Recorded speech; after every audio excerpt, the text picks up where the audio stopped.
बाद परीक्षा हुई, लेकिन अगर उस लड़की का हाल लिया जाए, जिस लड़की ने 8 साल पहले परीक्षा का तैयारी स्टार्ट किया था, वो कुंवारी होगी। उसी 8 साल के दरमियान उसका शादी हुआ, उसी दरमियान वो बच्चे की मां बनी, लेकिन फिर भी इंतजार किया।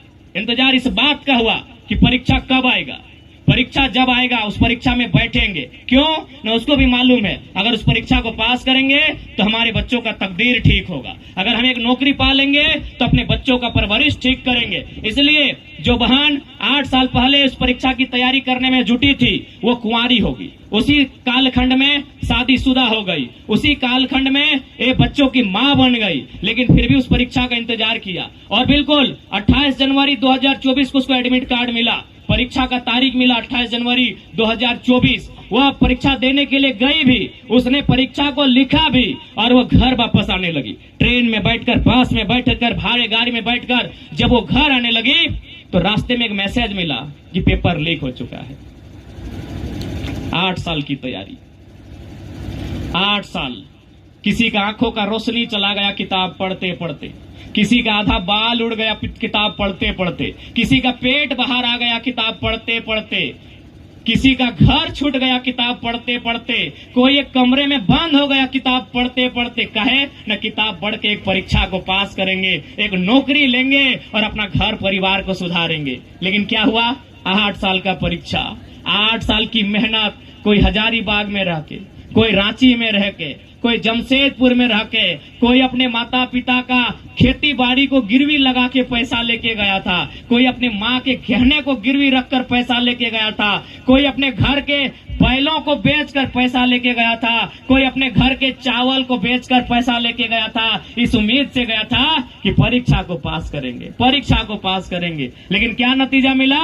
पेपर लीक हो गया। अरे ठीक है, पेपर लीक हो गया, बाकी राज्य में भी पेपर लीक होते हैं, लेकिन कम से कम जिनको हमने वोट किया था, ये नलिन सोरेन, ये सीता सोरेन, कम से कम मीडिया के सामने आते, कम से कम सदन में खड़ा हो जाते और खड़ा होकर इतना तो कहते हैं, हे मेरे झारखंड के नौजवानों, जिन्होंने परीक्षा को लिखा है, आप घबराइए मत, हम आपके साथ खड़े हैं, परीक्षा को फिर से लेंगे, जिन लोगों ने गड़बड़ी किया है उनको सलाखों के पीछे डालेंगे। अरे कम से कम नौजवानों को बूस्टअप होता, उनको एक एनर्जी मिलती।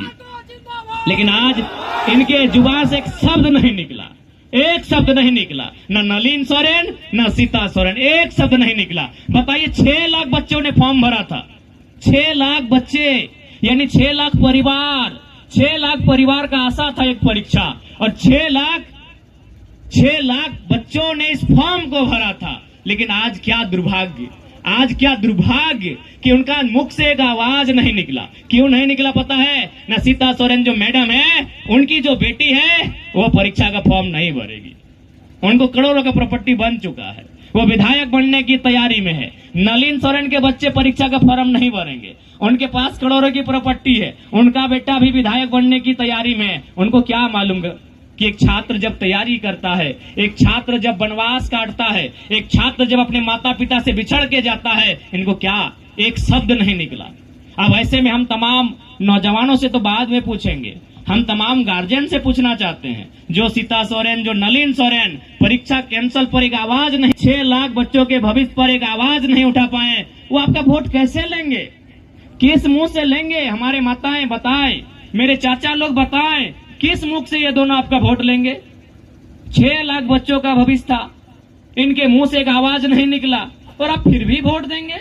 अगर फिर भी वोट देंगे तो फिर अपने बच्चों को गाली मत दीजिएगा कि तुम कुछ नहीं कर पाए, क्योंकि आप कुछ नहीं कर रहे ना, आप कुछ नहीं कर रहे हैं।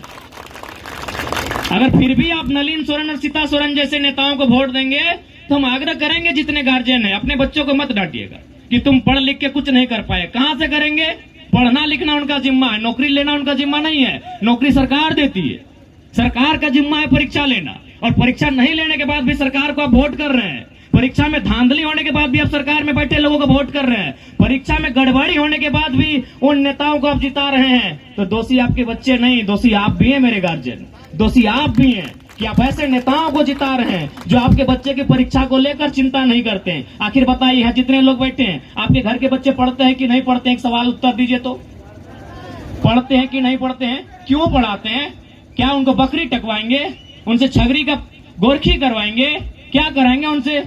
बताइए, उनसे झाड़ू पोछा करवाएंगे?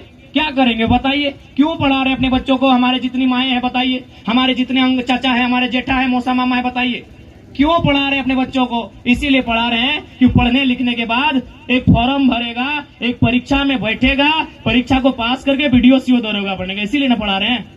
कुछ बढ़िया करेगा इसीलिए ना पढ़ा रहे हैं। तो ये सरकार क्या कर रही है मालूम है?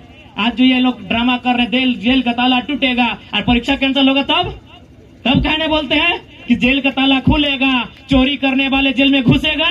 कहने बोलते हैं भाई कि जेल का ताला खोलेंगे, गड़बड़ी करने वालों को जेल में ठूरेंगे। कहने बोलते हैं केवल ड्रामा कर रहे हैं, आपके भावनाओं से खेल रहे हैं। मैं आदिवासी परिवार से कहूंगा, आज माननीय हेमंत सोरेन कहाँ के हैं क्या आपको मालूम है? ये रामगढ़ से हैं। यानी दुमका के बाद आता है जामताड़ा, जामताड़ा के बाद आता है धनबाद, धनबाद के बाद आता है बोकारो, बोकारो के बाद आता है रामगढ़। आज वहां से चलकर दुमका में अपनी धाक बना के बैठे हैं। एक परिवार का पूरा वर्चस्व चल रहा है। हम बार बार कह रहे हैं गुरु जी का सम्मान कर रहे हैं, लेकिन इसका तात्पर्य ये नहीं कि उनकी पीढ़ी दर पीढ़ी विधायक बनेगी और हम लोग पलायन होकर प्रदेश जाएंगे, हम लोग घास छीलेंगे। ये कहीं गुरु जी का भी सपना नहीं था। नहीं, आप ही बताइए। अगर आप नहीं जानते तो जानिए कि आज कहाँ के हैं हेमंत सोरेन। वो रामगढ़ जिला के हैं, नेमरा गांव के हैं, जो बंगाल बॉर्डर से सटा है। बोकारो, धनबाद, जामताड़ा, दुमका, यहाँ आके वे लोग ठाट से रहते हैं। यहाँ आके अपने परिवार के आधा दर्जन लोगों को विधायक बना दिए और 20 साल बाद आधा दर्जन लोगों को बनाएंगे। आपको क्या मिला बताइए? आपको अच्छा मकान तक नहीं मिला, आपको अच्छा दुकान तक नहीं मिला। इसलिए